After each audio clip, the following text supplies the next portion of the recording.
Hey, Famous! So, welcome back to Favorite for Friday. For the first case for this week, we are going to my home state of Texas.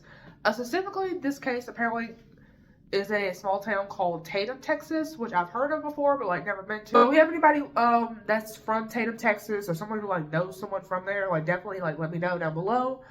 This case, I do have to give a disclaimer because it is the death of a child, sadly, and also the details revolving around the child's death.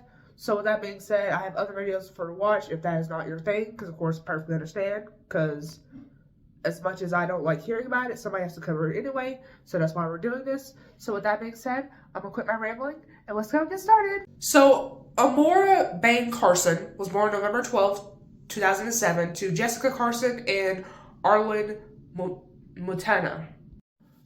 So, of course, Arlen, he's serving overseas, so in our military. At the time, apparently, Amora was born. So, of course, they eventually split, because I guess due to, like, long distance. Jessica, who's the mother, she was born on August 31st, 1990. Sadly, apparently, when she's, like, 10 years old, her father commits suicide, and apparently she's the one that found the body. When she is 17, in, like, 2008, she meets Blaine Keith Milam, who apparently was 18. And so for reference, because Amora is not Blaine's child, he's Arlen's, Amora was like 13 months at the time they met, for reference. And then Blaine apparently was born on December 12th, 1989. He had stayed in public school till about 4th grade and then was taken out of public school and was supposedly had been raised, like basically homeschooled by his father, but it seems like he never really got an education past 4th grade. So in March of 2007, he would be charged with breaking and entering. Apparently, he had broken into the bedroom of a 13-year-old girl, and he had magazines from that were X-rated, and they were obviously they're X-rated, so there's sexual acts being done on said magazines. And he had wrote notes saying, "These are the things I don't want to do to you." Keep in mind, she's 13, so of course, I don't know if the girl found them or the parents found them, but the magazines are eventually found with the messages on the back and some of her underwear missing, because of course, he took her underwear. So I'm not like all of it, but some of it, right? So then he is found, don't know how, but he is found. He gets charged with 2nd-degree felony solicitation of a minor, and he gets sentenced to 180 days in jail. And also, if you can imagine, sex offender, he was supposed to have registered as a sex offender. As sex offenders, as many of us know, you're not supposed to be around kids for obvious reasons. And apparently, he was allowed to be around his own kids, but nobody else, even if they were family. And so, out of the 180 days he was supposed to have served, which is already short, because that's 6 months. He only served 48 because he was on work release and didn't come back from work, and somehow the alarm was never raised. He just never came back, and nobody just noticed. That all happened in 2007. Like I said, 2008 is when he meets Jessica. Apparently he proposed on her prom night, because again, she was still in school. I guess he wasn't. So then she accepts, and then they move in. Jessica moves in with Blaine, because now I guess they're official. And then by October, I assume their prom was late April, early May, maybe? Didn't say. By October, he had already got her cutting off contact with friends and family, and even telling people that her mother killed her father. So then, of course, as you can imagine, Blaine would start being controlling, and he would pretty much stop Jessica from allowing her friends to come over and visit. He also had access to her social media, just to make sure that he was the only person that she was talking to. They would eventually move into a trailer into Tatum, Texas, like I said, where the story takes place. And like I said, he was supposed to register as a sex offender. He never did that. And obviously, when you move, from what I understand, you also supposed to tell your parole officer or whoever the hell you have that, hey, I'm moving addresses. This is the new address in this city, right? Well, he never did that either. So apparently, they decided to move because Jessica had got a Ouija board from somewhere, and she was trying to use it to communicate with her father, who I said had passed when she was 10. And apparently, the spirit had said things that only Jessica's father would know, and that he said that your mother did in fact kill me, that you need to do something about it. And that apparently Blaine's father had sadly died in September of that year. So I don't know if it's September of the same year that Jessica's dad died, or literally September of 2008 when the story's taking place.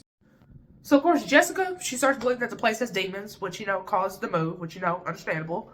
The landlord, because you know once you move out, the landlord gotta go make sure you ain't damaged nothing, because you know you was renting out their place. So they found a knife in the tank of the toilet, a light bulb that was used to apparently smoke meth, and rotten food. So, sorry, I can only imagine what that was like.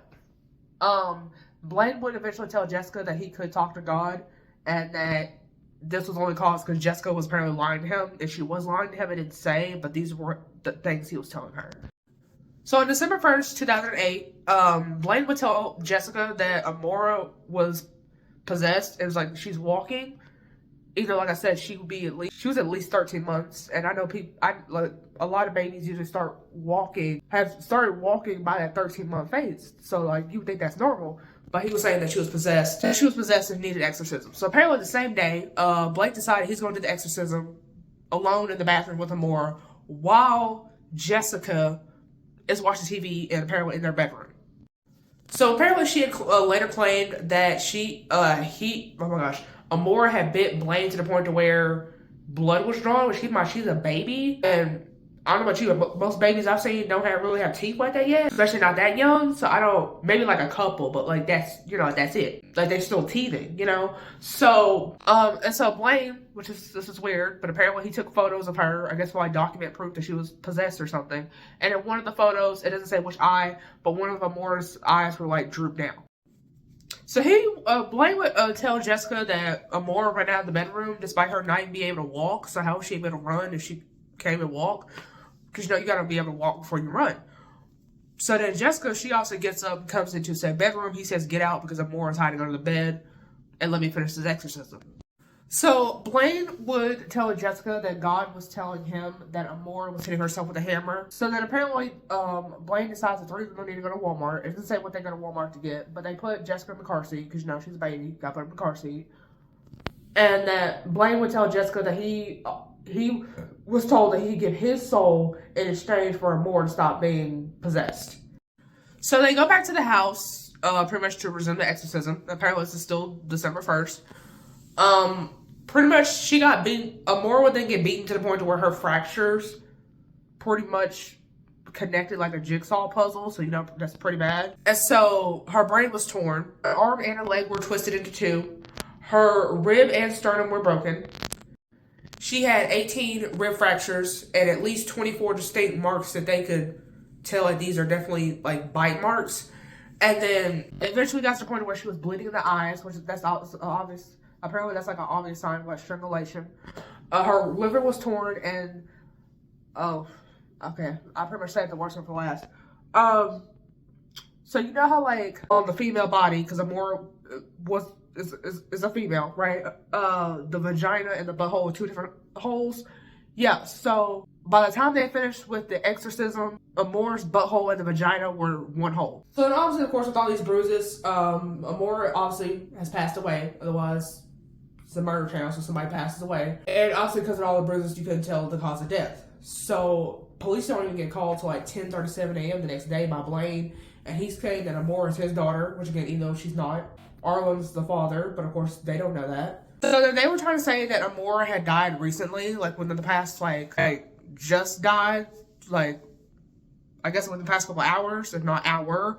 And he claimed that he went to go meet a man named Clark because apparently he wanted this guy named Clark to do some work for him. And they were gone for only like an hour. They came back and found Amora. Apparently, they said they left her at home by herself.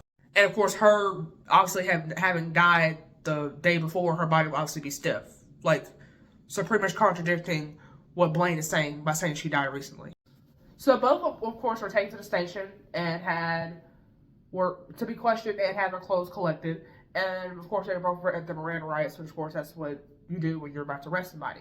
So then a ranger would show up, and I guess before they even took Blaine away, he pretty much like was questioning Blaine for like an hour regarding what happened.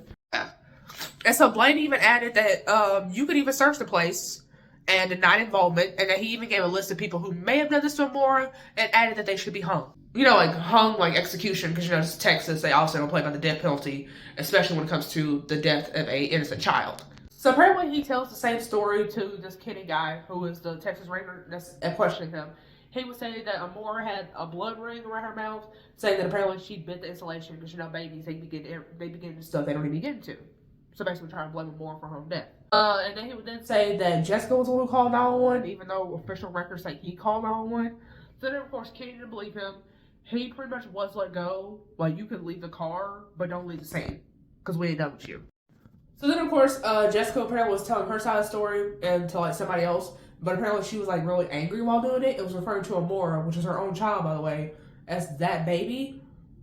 And she would, of course, tell the story of the exorcism. And it seems that she pretty much told the truth as to what happened.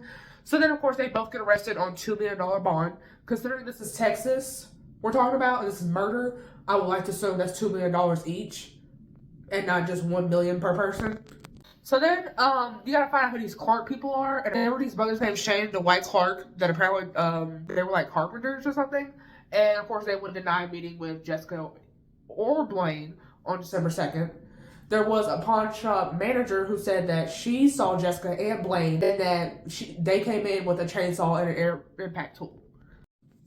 So then after that happens, and I assume they sold off the chainsaw and the air impact tool.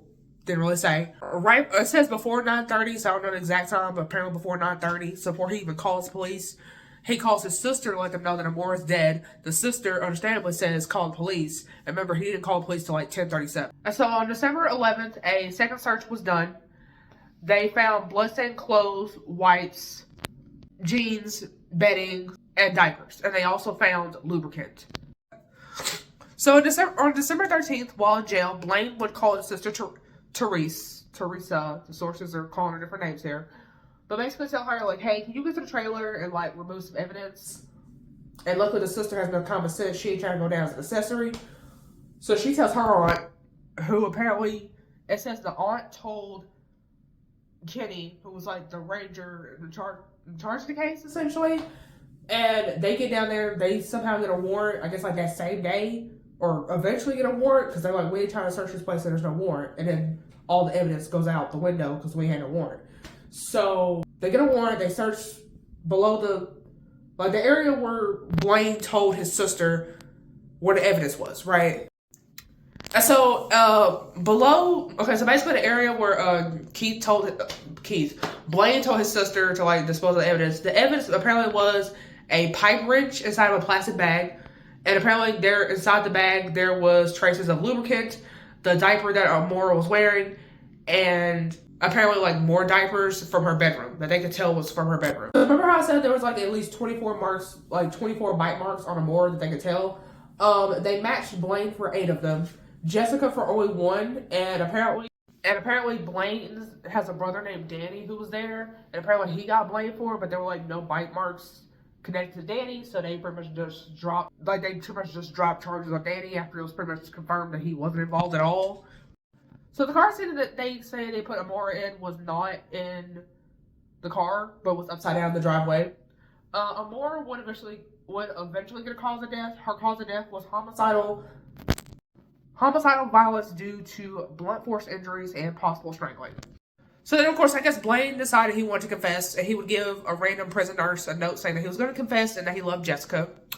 Blaine, of course, would get sentenced and he got death. And so, of course, Jessica got life in prison without parole. Jessica, as you can imagine, she appealed and basically said that her conviction was unfair, that it was cruel and unusual punishment. And apparently that is considered illegal under the Texas, where this state where the story takes place, and the United States Constitution. Blaine's defense attorney would say, hey, he has low IQ, meaning he's, like, mentally not there. And if he mentally ain't there, we can't execute somebody that's, like, because that was abolished back in, like, the 90s. And so, apparently a little fact about Blaine, where he was getting sentenced to death. When the jury came back, because apparently the jury decided whether or not he got death or life, apparently he was watching Scooby-Doo, and he wanted to finish the episode before they went out and gave him his death verdict. It doesn't say whether he got to finish the episode, but that's just something I wanted to mention. Apparently he was said to be executed in January 2021. He was given a stay. And then apparently his original execution date was January 15th, 2019. So, like, 4 years ago. And so Blaine would wind up being on a pen pal site, but, like, for prisoners, which you would think a site like that, it would say on there the crime this person convicted, so before you get involved and attached and shit, just know this is what they did. But apparently, I guess it wasn't on there. And so he met this woman named Laura Ellison, who apparently she's, like, British, so she was over in the United Kingdom. and they was talking for like 3 whole months. She was a mother to like a 13-month-old who, like, but a son, and she was also a nurse. And she talked to her for like 3 months without even knowing what happened. So I assume after she found out what happened, she cut off contact with him. Because, like, why would you still be talking to somebody who killed a child when you have a child yourself? You know, this is weird. So anyway, with that being said, that's pretty much all the up-to-date information we have on them. If there's any more, like, up-to-date information, I'll just let you know. Like, if he gets executed, if Jessica somehow gets... Because I imagine Jessica's still trying to appeal, trying to get, like, a shorter sentence. So she's going to say she technically wasn't involved in her daughter's death. Definitely let me know what you think down below. This is a long case, definitely emotional for me, because considering the fact that our victim was an innocent child. And this could have completely been avoided had Blaine still been in prison. He probably would have never met Jessica, and of course this all would have happened. So of course, definitely let me know what you think down below. Like I said, that's all I have for this case, and I will see you guys in the next one. Bye!